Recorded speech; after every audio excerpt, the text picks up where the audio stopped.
We'll talk about all of that here at Talk, the home of common sense, and plenty of common sense also from Claire Pearsall, former Conservative government advisor, who joins us in the studio. Good morning to you once again. Morning. Thank you very much indeed for joining us. So Huw Edwards' sentencing is absolutely underway right now. We've already heard in court, actually, prosecutor Ian Hope has basically said that, given a bit more information, because of course we had a guilty plea, so we didn't hear much information in the court when he first made that plea. But he says that Huw Edwards was sent these images, 41 images, 7 of the highest category, category A, which is, I mean, again, if you're a parent especially, you just don't want to know any details, trust me.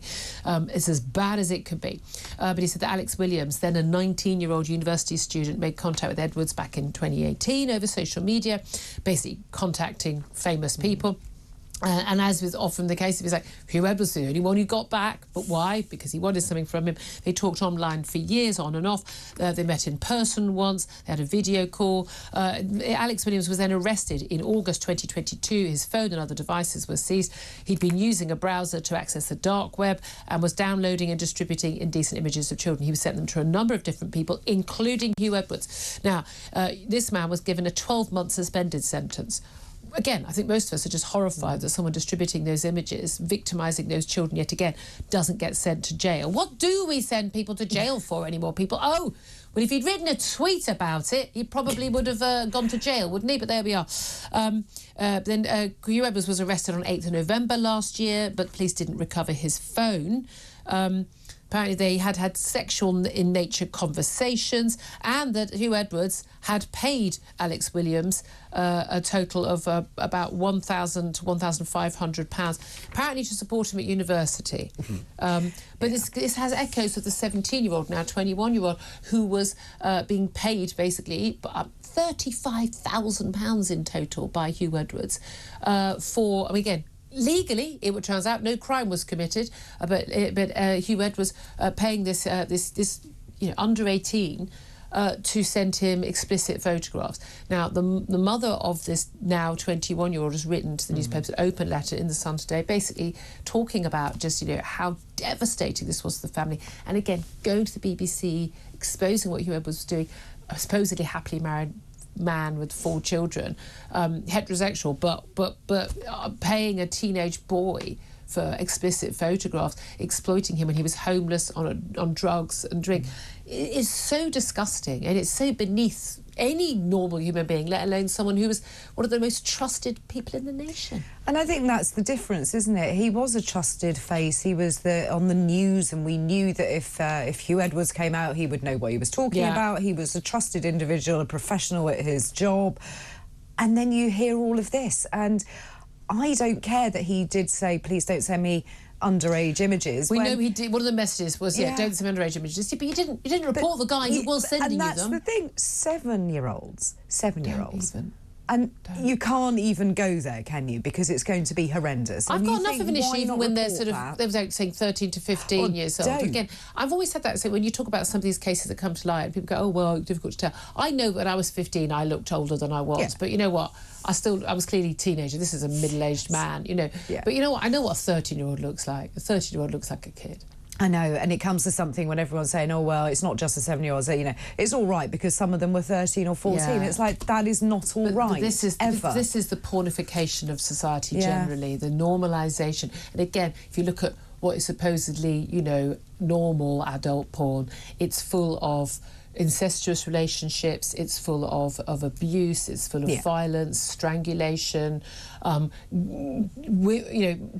quote actresses who look like they're drugged out of their eyeballs, who are targeted, aimed at men who want to look at people who look quote barely legal. Most people, you're either seeing this stuff online or you're not seeing it. You're completely and utterly unaware of just how foul and dangerous this stuff is, and it normalises this stuff, and that's where you end up with this even more awful, genuinely illegal paedophile stuff on the dark web, and it's all over there. And this stuff, these children are abused to order, they are abused for money as an exchange. If I abuse my kid or a kid I can get access to, I'll give you videos of it, then you give me videos of the one you don't. This is like a marketplace. People need to understand, you can't, there is money to be made here. Yeah, absolutely. It's disgusting. Huge money. It is disgusting, and I think people become immune to how bad this is. And I'm just not sure suspended sentences cover it. But that said, if the guy who was distributing the images didn't get a jail sentence, but that's because, here we go again, we need to not just build more houses, we need to build more prisons. I wrote a column for the Sun, 100% of sentences, not 40%, not 50%, 100% of sentences. And I want people sent to prison for things like this. I want a clear message that goes out that, you know, this isn't, you know, oh, he's lost his job, he's lost his their good name. Sod that. What about those kids? He was looking at images of 7-year-old boys being brutally sexually abused, and he didn't report it. But it's all right because he'll go on a sex offenders course and that will make everything better. And he'll get therapy. And you know what? And he'll try and rehabilitate. You mark my words, in a few years' time, he'll do one of those interviews, soft focus, about how the terrible trauma he's been through. Well, something off. Something off. I can't say it, but we're all thinking it. Anyway, I don't know. I think it's one of those things that once you become a parent, I swear to you, it just hits you even more. Just like... Mate, it does. If it was my kid you'd been paying, you'd be under my patio right now. So think yourself lucky you're at Magistrates Court because you've done all right. Think yourself lucky. You just lost your job and your pension, possibly, we should hope, and your reputation, and you know, and maybe you might lose a bit of your freedom. But you know what? You're not under my patio, so there we are. Feel free to Ofcom me for that, but it's how I feel. Right, I probably will be, but I just don't care because I think it's how every normal parent feels. Let's talk about Donald Trump. Second assassination attempt foiled. An apparent assassination attempt, we are told. Again, the circumstances really quite extraordinary. Donald Trump is playing golf at a golf course that he regularly plays in. He has a Secret Service team that are with him, agents, and then there's also a service that go ahead. They went ahead, one hole ahead. A man is spotted with a scope and a sniper rifle through the fence. Shots are fired, we believe, just by the Secret Service. This man runs away. He leaves 2 bags, his rifle, and indeed a GoPro. So he obviously wanted to film it as well. He flees the scene. Someone, a passerby, sees him fleeing the scene, takes his details of his car down, so he's able to be chased out and he's caught. Turns out he's someone who once voted for Donald Trump in 2016, but now is very angry with him, feels he didn't live up to expectations, etc. His name is Ryan Wesley Routh. He is the suspect in this possible assassination attempt. But we are told, and I do find it absolutely extraordinary. I'd love to play this clip again because I think it is extraordinary, of what the Palm Beach County Sheriff Rick Bradshaw had to say, speaking to reporters at a press conference last night, about the level of security that the former president and would-be future president actually has. Here's what Rick Bradshaw had to say. Well, you got to understand the golf course is surrounded by shrubbery, so when somebody gets into the shrubbery, they're pretty much out of sight, all right? And at this level that he is at right now, he's not the sitting president. If he was, we would have had this entire golf course around it. But because he's not, the security is limited to the areas that the Secret Service deems possible. I do find that extraordinary, Claire, don't you? Yeah, I was listening to all of these pieces last night, and if you can be outwitted by a few bushes, what are the Secret Service Well, there was shrubbery, doing? Oy vey. I mean... Exactly. But if you know that it's an open space and there is that potential that some of those holes on the golf course can be seen from outside of the golf course, surely you pay more attention to it. There was a road, I mean, just a few yards away. It just find I think it's extraordinary, and especially given that there was already a genuinely serious assassination attempt that almost was successful. What do you make about the arguments about rhetoric? This is one of the big things that people are talking about, the rhetoric, and it's the rhetoric on the Democrats that a lot of the MAGA Trump people are saying, you know, making Donald Trump more of a target. Or do you think actually we've had the same rhetoric from Donald Trump's side as well? Both of them are saying that the other side it's a battle between good and evil, saving America, destruction of America. When you have political debate at that level, then, you know, the crazy people with guns will do crazy things with guns. Yes, they will, and they'll see it all playing out on social media, and both sides are as bad as each other. And we saw it with the debate last week. Policies, don't know really what any of them stand for at the moment, either of them. But personal attacks, you know all of it. Have you managed to watch the debate? Because I actually watched the debate in full. Some of it, not before my last on Thursday. Because I mean, just how early do you want to get up? And you know, it would have sent me back to sleep. Would have been off air again.